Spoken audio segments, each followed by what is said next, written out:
Welcome back to Sports Edge. Joining us now is one buff dude, man. Mike Katz joins us now. You may have seen Mike if you hang out at any of the Planet Fitnesses around town. Mike, you own them, but we brought you in to talk a little about your past because it's fascinating. Well, I appreciate the opportunity, and I'm happy that enough listeners still remember who I am. Well, let's go back to how it all started. I mean, it all started with weightlifting, and you developed quite a rivalry with a certain guy named Arnold Schwarzenegger. Yeah, matter of fact, it's interesting. I just was off on the phone with him. Big Mike. We've been training partners, but he was a pro, and I was an amateur. And then when he retired, I became a pro bodybuilder, so we never actually competed. We've posed in the same stage, but not competed against each other. So you were a bodybuilder, which required tons and tons of weightlifting. First of all, I was always an athlete. So in high school, I played, 3 sports. I could have played 4. What happened was I knew that weight training, even though nobody else knew, somehow I knew that as I trained with weights, this is in the 50s, that I was going to get stronger, and instead of many people thinking I would get more muscular and be like robotic, that the weight training plus the sports gave me agility, more strength, more power, and I became a better athlete, even though coaches, even Weeb Eubank at the New York Jets, they discouraged weight training. I can remember Jess Dow at Southern. The coaching office at the time was below in the basement of the weight training area. And he would hear the weights Friday night clanging and crashing on the ground. And he would say, "Hell's bell." He had that Texas accent. He'd go, "What the hell is that Mike doing in the weight room?" It's Friday night before the game.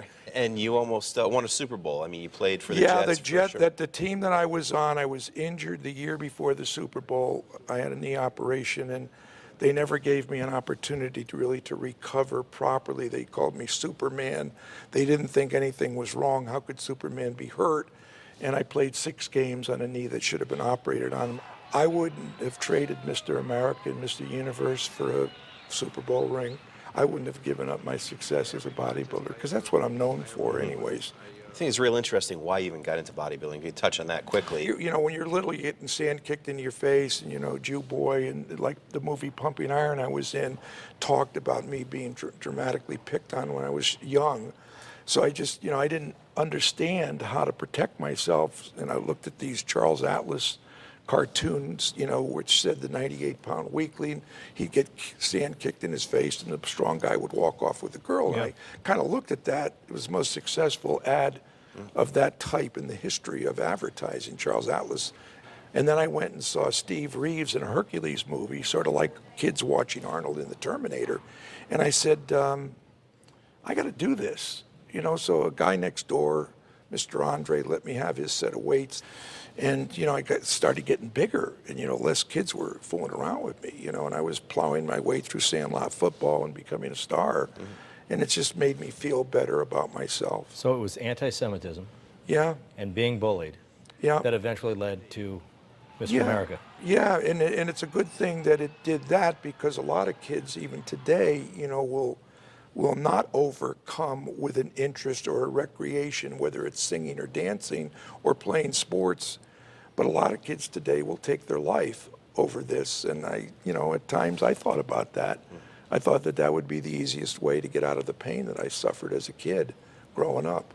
So it's a good thing that I never jumped out of that tree in my backyard, which I thought about doing many times. Wow.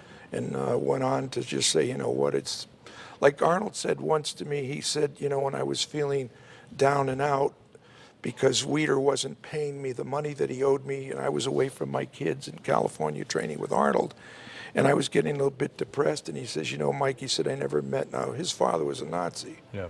And, and that's a fact. And he goes, I never met a Jew who was a quitter.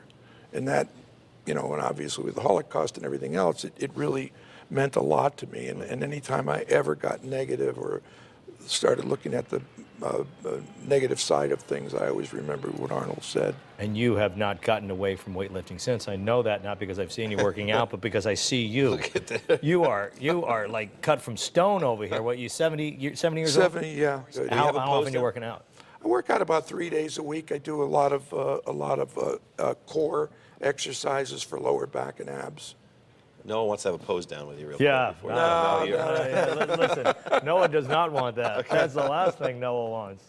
Well, listen, thank you for coming in. You have a fascinating story, and I'm glad that you've stuck with it here, and you're encouraging others to get out and get themselves in shape. Thank you Wish for I would giving. follow Yeah, suit. thanks for giving me the opportunity. It's great. It was a pleasure meeting you. Thanks Nice so much to for see you. coming in. Thank you. We'll be back with more Sports Edge.